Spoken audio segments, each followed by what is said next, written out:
Hello, I'm Jonasz Rewiński. Welcome on board the Eastern Express, and as always, I hope you enjoy the journey ahead.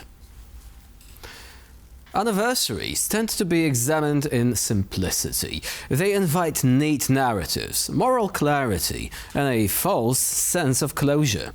Now, what happened in January 2022 in Kazakhstan does not allow for that. The event, which began on the 2nd of January that year as protests over liquefied petroleum gas prices, quickly evolved into the most serious political rupture in the country's post-independence history. In a matter of days, Kazakhstan moved from socio-economic unrest to armed violence, elite fragmentation, and a direct challenge to constitutional order. 4 years on, the question is no longer what happened, but what, if anything, changed as a result, and what happened to the announced reforms, and how it changed Kazakhstan as a state. So without further ado, let's take a look at our latest report to find out more. In January 2022, Kazakhstan was rocked by the most serious unrest the country had seen since independence. For more than 3 decades, politics in Kazakhstan had been dominated by Nursultan Nazarbayev, a strongman leader who ruled the country from the collapse of the Soviet Union until 2019, when he abruptly resigned. Kassym-Jomart Tokayev, a longtime political insider, emerged as Nazarbayev's hand-picked successor for president. However, even after stepping down as president, Nazarbayev retained real power behind the scenes, remaining chairman of Kazakhstan's Security Council.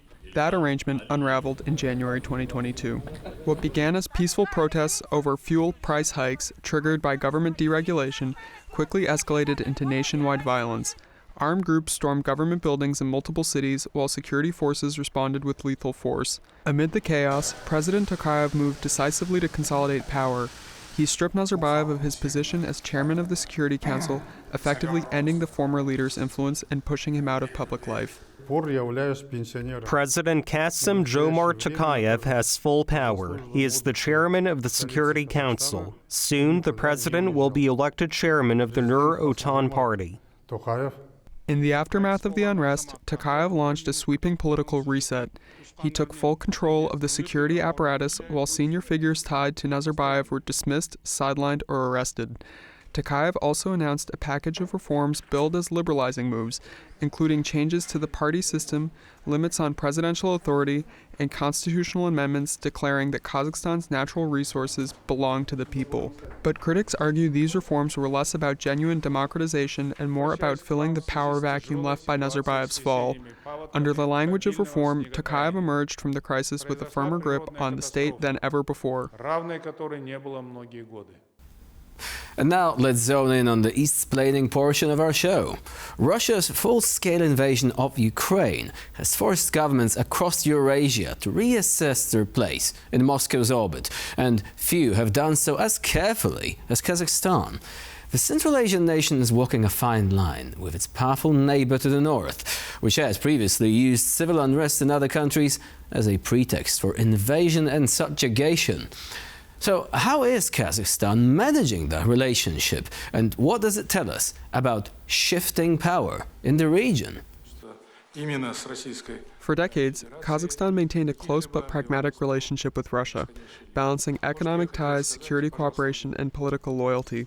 That balance began to shift after the January 2022 unrest, when President Kassym-Jomart Tokayev consolidated power and sidelined former leader Nursultan Nazarbayev. Russia's war in Ukraine accelerated that recalibration. Kazakhstan has refused to recognize Russia's annexation of Ukrainian territory, emphasize the importance of territorial integrity, and increase diplomatic engagement with China, the European Union, and Turkey. At the same time, it has avoided direct confrontation with Moscow, remaining a member of Russia-led institutions like the Collective Security Treaty Organization. This cautious repositioning reflects a broader regional trend. Central Asian states are seeking to reduce dependence on Russia without provoking it, diversifying trade routes, attracting Western investment, and asserting greater political autonomy. For Tokayev, the shift is also domestic. Distancing Kazakhstan from Russia's war helps legitimize his leadership at home, especially after the violent crackdown of 2022. Kazakhstan is not breaking with Moscow, but it is quietly hedging, and in today's geopolitical climate, that alone marks a significant change. And now, as always, let's take a look at the issue in greater detail. The initial events of January 2022 do not explain the speed and scale of what followed. As state authority weakened, organized groups exploited the unrest. Armories were seized, government buildings were torched, and security forces were attacked in coordinated operations, most dramatically in the city of Almaty. Official figures put the death toll at least 238, including 19 law enforcement officers. It was a violent rupture, one shaped by criminal networks, institutional failure, and intra-elite struggle. The crisis also exposed tensions within Kazakhstan's ruling system itself. President Kassym-Jomart Tokayev had already begun moving cautiously to curb entrenched patronage networks. Crucially, he needed to rebalance power away from the informal structures associated with the previous political era. Those efforts generated resistance. January 2022 did not create elite fractures, but it revealed them, a bit like the upside-down portals rupturing Hawkins in 4, if you know what I mean. Now, had the violent seizure of power succeeded, Kazakhstan's trajectory would likely have hardened rather than opened. Authority entrenched through force and international isolation deepened. Instead, the state reasserted control and chose a different path, one that framed stability not as a return to the old equilibrium, but as an opportunity for recalibration, which began rather quickly. In June 2022, Kazakhstan adopted a package of constitutional reforms via referendum. Presidential powers were reduced, while the parliament was strengthened. Presidential terms were also limited. Independent candidates gained space. Close relatives of the president were barred from senior state positions. Formally, the architecture of power shifted. But laws have a tendency to change faster than the institutions they govern. The political reform was paired with economic and social measures aimed at addressing grievances exposed by the crisis. The state also addressed structural vulnerabilities revealed in January 2022, particularly in the energy sector. 4 years on, the results are mixed, but not negligible. Externally, Kazakhstan has maintained stability and credibility. Tokayev's diplomatic experience has helped preserve strategic balance amid global turbulence, particularly as the war between Russia and Ukraine reshapes Eurasia's economic and security landscape. Kazakhstan is increasingly visible at international forums and widely viewed as a predictable partner, an asset that few post-Soviet states can currently claim. On the other hand, sanctions-related disruptions, supply chain shocks, and energy export bottlenecks linked to the war in Ukraine have narrowed fiscal space, just as reform implementation demands sustained resources. Diversification into critical minerals, logistics, and the digital economy is underway, but these are long-term bets, not immediate relief. Ultimately, the significance of January 2022 lies not in the crisis itself, but in what followed. Kazakhstan did not emerge transformed, but it did emerge altered. Power was recalibrated while social expectations shifted. 4 years later, the question is whether stability can become durable, predictable, and materially meaningful for the daily lives of citizens. And now, here to shed more light on this story is Bruce Pannier, board member at the Caspian Policy Center. Hello and welcome to TVP World. Thank you. Pleasure to be here. Good to see you again. So today we're going to go for a bit of a walk down the memory lane. Kazakhstan and the situation there. Now, I remember being on the news back in the day, and the events were, for at least quite a few days, escalating rather quickly. Why is that so? Can you take us back to how it all started? Yeah, actually, we have to go back real quickly to even a couple years before that, remembering that Nursultan Nazarbayev had been the president of Kazakhstan since independence. He finally decided to step down in 2019, but he immediately handed over the reins of power to his chosen successor, Kassym-Jomart Tokayev. There was a presidential election, a snap election right after that, but we already saw that there was some discontent about this. When Nazarbayev stepped down, there was a great expectation and hopes on the part of many, especially the younger generation, that this was going to be a real change and that something new was going to happen in Kazakhstan. But instead, Nazarbayev kind of stayed on behind the scenes, and then people spoke of a tandem, and it wasn't really clear who was making the decisions. Was it Nazarbayev still making the calls, or was it Tokayev making the calls? So now we get to 2022, and this whole thing started really very, very humbly. There was protests in far western Kazakhstan, which is a sparsely inhabited region of Kazakhstan, about a raise in the price of fuel at the pumps. That quickly escalated, it spread, and as it spread, it became more of an anti-government protest, that people were starting to come out and say, we wanted something different. We expected there was going to be something new in Kazakhstan, that the people would have a greater voice in what was going on in the country.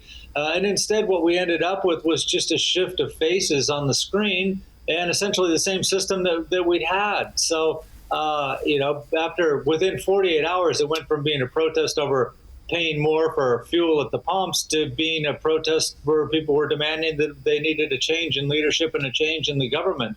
So literally spreading like wildfire, right? And the government saw it, expedient to actually try to contain it as soon as possible because they started to feel concerned about their own future. So what happened was the CSTO intervention. Now, how did that go, and what implications did it have? This was another kind of sad moment in the whole thing. All of a sudden, President Tokayev said that there was 20,000 foreign terrorists that were loose in Kazakhstan, and that they were the ones responsible for the unrest in Kazakhstan. Now, one can kind of see the logic why he's going there. One, he wanted to make the point that it was not the average Kazakh citizen that was causing all these problems. It was these people who had been infiltrated into the country, and they were the ones that were responsible for this. But he also needed to say there were foreigners, because then he called on, as you mentioned, the CSTO. Now, the CSTO, according to their charter, is not supposed to interfere in the domestic politics of any of the member countries. But what they are supposed to do is come and protect these governments, member countries, if they face an external threat.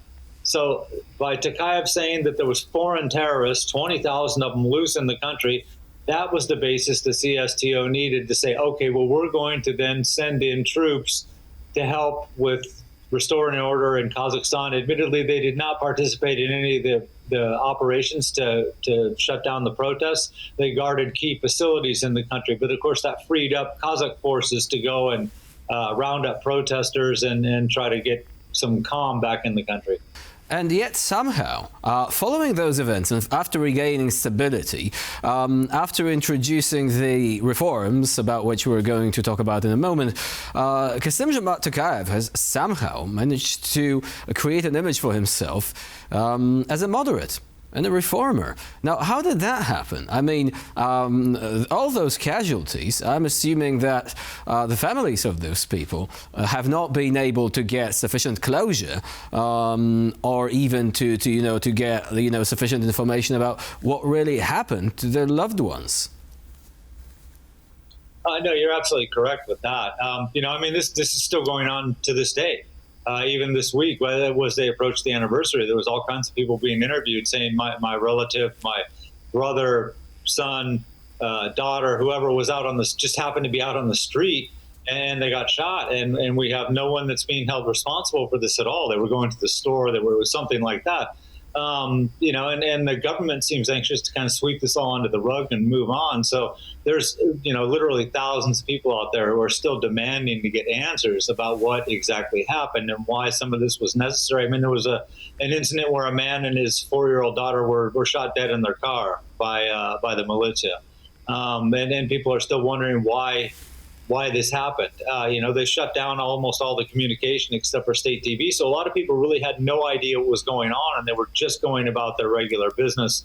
And they happened to be in the wrong place at the wrong time. And after the shoot to kill order, they were unfortunately casualties in the effort to restore some semblance of order to Kazakhstan. And like I said, their relatives are still trying to figure out what happened and why isn't anyone being held responsible at all for these events. So Tokayev, in the meantime, has managed to figure out that the anger and the outrage seemed to be directed against his predecessor mostly. So he has essentially managed to remove the traces of the old regime, so to say. But the system itself, would you say that the system itself has been changed to any degree? Or could we perhaps refer to the official flag of Kazakhstan, which has a sun at the center, and say nothing new under the sun in this case? Yes, I suppose that would be fair. There really isn't much that has changed in the style of the way the country is governed. That hasn't changed. What I would mention here, which I think is really important, and that Tokayev has benefited greatly from, is that just not a little more than a month after the unrest in Kazakhstan, Russia launched its full-scale invasion of Ukraine. And there's a lot of Russian officials who were saying, even before they launched the invasion, that Kazakhstan, or the parts or all of Kazakhstan, were historic Russian lands. So once Russian troops entered Ukraine en masse and started their war, people in Kazakhstan had a lot to worry about. And I think Tokayev has benefited a lot from that because there's a lot of people in Kazakhstan who don't want to stir the pot. They don't want to create unrest and open up a situation where he could have to call for CSTO or someone to come in again, but in any event, create a vacuum that Russia could exploit in the future. So he actually got a lot more support to maintain Kazakhstan's independence and sovereignty after the Russian full-scale invasion of Ukraine. So he's really benefited from that, and I think that's one of the things that's really helped to keep him in power. It bought him a lot of time to kind of work on things domestically in Kazakhstan. As you mentioned, he has introduced some reforms. He's talking about changing the structure of parliament now. But I think in the back of many people's minds, even those who are very unsatisfied with the way the system is run right now in Kazakhstan, they don't want to create instability which could be exploited by Russia in the near or medium future that could end up resulting in the loss of independence for part or all of Kazakhstan. So the results of that, one could say, is a bit of a mixed bag, right? Because we've already mentioned that Kazakhstan has managed to retain sovereignty. Indeed, if Russia was expecting any sort of gratitude, perhaps even submissiveness following this intervention on behalf of Mr. Tokayev, well, they were in for a disappointment. Kazakhstan is also doing quite well as a regional power. The entire region is entering something of a renaissance. But also, on the other hand, we have like the human rights and fundamental freedom situation. It's not really that great, right? Again, really a lot of things haven't changed in Kazakhstan from the days when Nazarbayev was there, and this is one of them. You could even make the argument that in terms of basic democratic freedoms, the situation is somewhat worse. I mean, one of the things that Tokayev learned early on after he became president, and I'd mentioned when there was a lot of unrest that accompanied his actual election to president in June 2019, was that the security structure became much more efficient at monitoring the internet and shutting down protests before they could even start. So what we've seen under Tokayev is that if some group, it's usually people outside the country, but call for some kind of act of civil disobedience and nothing violent, but there was a call couple years ago for people to come out with blue-colored balloons and to express their dissatisfaction with the government. Well, the government is monitoring the internet very, very closely, and they pick up all the people who are organizers or potential organizers of these protests well in advance. They also set new rules so that you can hold a demonstration. You can have a public meeting, what they call it. You have to apply for permission. It's real mixed. At first, they said you didn't have to apply, but you had to let city authorities know. But it is the fact that city authorities have to approve any public gathering or public meeting. You can't have more than 200 people when you're there. And if it is a meeting which looks like it could end up being an anti-government protest of some sort or another, you simply don't get permission. They say, thanks, we have designated areas where you can hold public meetings, and Almaty, for instance, there's 2 places that you can have it. Now, if you want to hold a meeting on, say, Women's Day, and they're worried about what the protests could turn into. Then you go and apply and say, I want permission. And they say, sorry you got here late. There's already 4 other groups who have booked these 2 designated areas for public meetings, and there's simply no room and no time on the day that you requested.